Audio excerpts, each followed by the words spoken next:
Round 2, essay test 1, 2. Frisco? Oh. Welcome back. Yeah. Morning. It is morning, right? Yeah, barely. Listen, we were all real sorry to hear about the death in your family. Oh, yeah. Well, that's over. Yeah.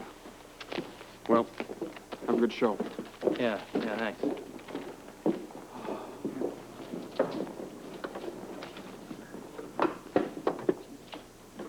Hi.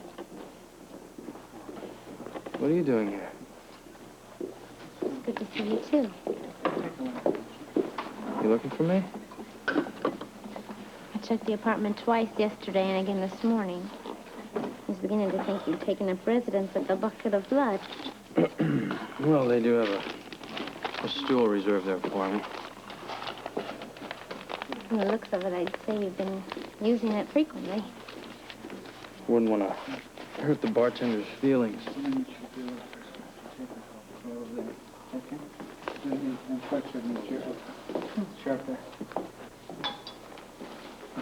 No, I don't see any. What? Feelings?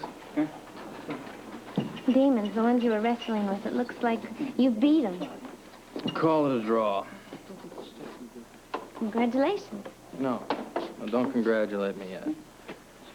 Wait till you've heard some conclusions I've reached.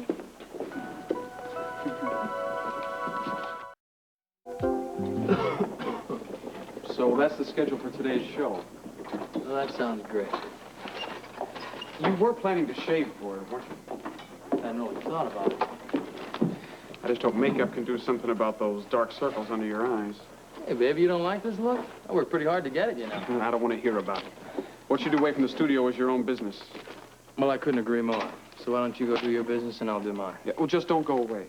We're going to be taping shortly. Can hardly wait. What did you mean earlier? The remark you made about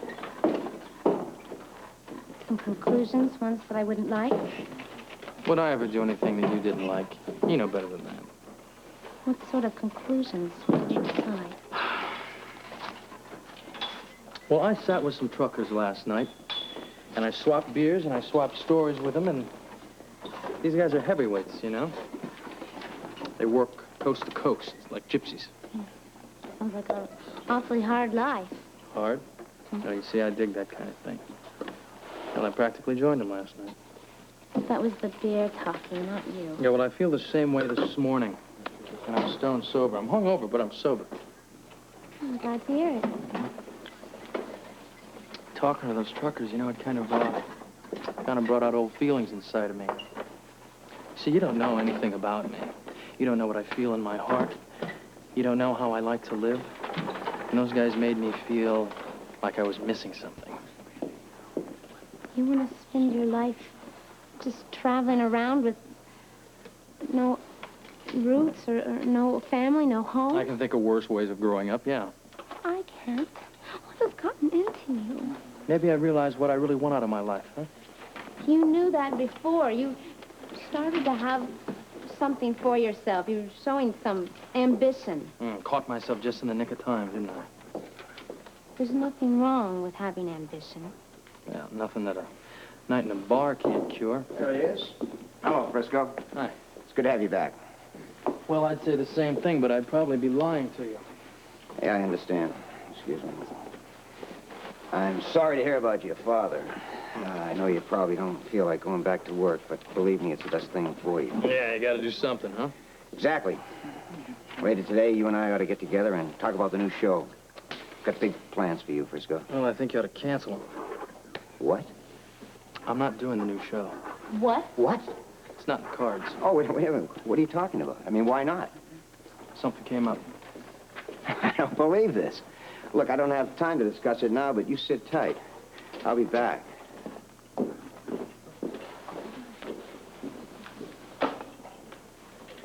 Don't start. This is your big chance. I don't want a big chance. I don't want a little chance, not when I have to conform to somebody else's rules, you understand?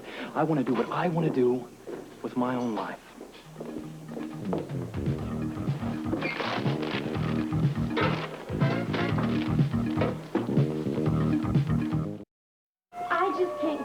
turning down that new show, and Derek can't believe it either. Well, he'll get used to it. It was your idea in the first place. Well, I came up with a better one, okay? Well, I have a conclusion of my own. Your guilt feelings about never having a relationship with your father is putting you on the self-destructive binge. Well, thank you, Dr. Floyd. Are you denying it? You know, you and Tony think a guy's out of line if he doesn't accept your values on the way things are. The way things are is that you're determined to throw your life away. You see? There you go again. It's the same thing. You know, I get a little sick and tired sometimes of hearing this over and over.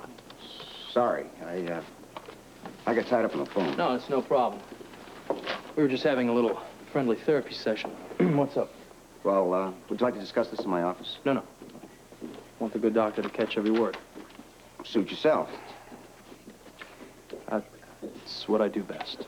Well, first of all, for openness, I have no intentions of accepting your decision. Oh, really? I don't remember giving you a choice. Frisco, I have a pretty good idea of what you're going through right now. It wasn't too long ago that I lost a loved one. And I can tell you that you're in no frame of mind to be making any big decisions right now, especially so close after a tragedy like this happened to you. Well, that's funny, because I feel that my thinking is a lot clearer than it's been in a long time. And I don't believe that for a minute. I'm asking you to hold off from making a decision for a while. The decision's made, and the decision stands. Now, I'll do your teen time because I'm under contract to you. But that's it. And if you can't handle that, then I suggest you fire me. That's the last thing I'd do. Probably best for both of us. I don't think so. All right, you win. I'll accept your decision. For now. What does that mean? It means that there's nothing stopping me from offering you the new show a month from now. Well, you'd only be wasting your breath, so Well, don't. I have a lot of breath to waste. But right now, I have to get to the business of running a TV studio. So if you'll excuse me. Oh, Frisco, please listen to reason. Reason's just gonna have to wait on the back burner. I got a show to tape. Frisco, can we talk about this when you're done working? If you want. I would very much. All right. We'll meet at the Rib later. We'll have an early supper, and you can tell me how screwed up you think I am. Well, that's one good sign anyway. What's that? Your appetite.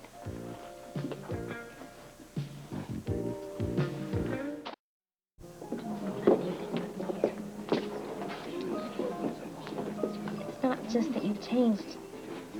It's as if there's something strange going on inside of you. Something that I don't know how to relate to. My animal magnetism? Hardly. Maybe it's because you're finally meeting the real me. The guy who refuses to be ambitious because that's what everybody tells him he's supposed to be. I'm not concerned with everybody else. I'm only concerned with you. Frisco, you've got to commit to something. The only thing I intend to commit to is myself. Well, I wasn't trying to possess you. I just wanted to be a stabilizing factor for you. Lord knows you could use me. Well, stability is overrated, Felicia. You didn't think so on Christmas. And forget what I said on Christmas, too, will you? No, holiday season can turn anybody into a babbling idiot. You made more sense then than you're making now. Okay, you want it straight? You want it right out there? I don't know what I'm gonna do. I don't know where I'm gonna go. I have my walking shoes on, and I don't know where they're gonna take me. I might ask that lady to have some of her wine. I might try to be a waiter here. I don't know. I don't even know how long I'm gonna stay in Port Charles. Excuse me for being your friend. What? I remind you of the good time we have on Christmas, and you respond by saying you're going to leave town. I said I might leave. I didn't say I was going to leave. Leaving town isn't going to save you, Frisco. Talking about your father could.